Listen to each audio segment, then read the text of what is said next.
ఇదిగో దేవుని పిల్లలారా, పాపము ఎంత నికృష్టమైనదో, ఎంత భయంకరమైనదో, ఎంత తీవ్రమైనదో, దాని కొరకు చెల్లించబడిన వెల విస్తారతను బట్టైనా అది ఎంత తీవ్రమైనదో తెలుసుకో.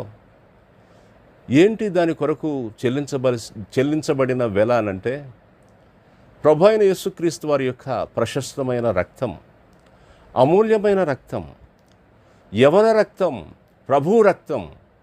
దాని కొరకు చెల్లించాల్సి వచ్చింది.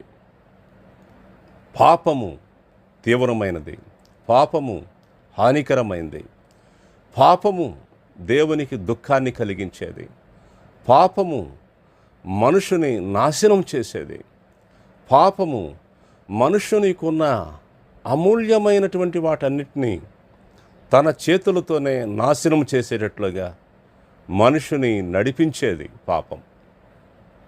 కనుక పాపాన్ని దేవుని పిల్లలు చేయకూడదు.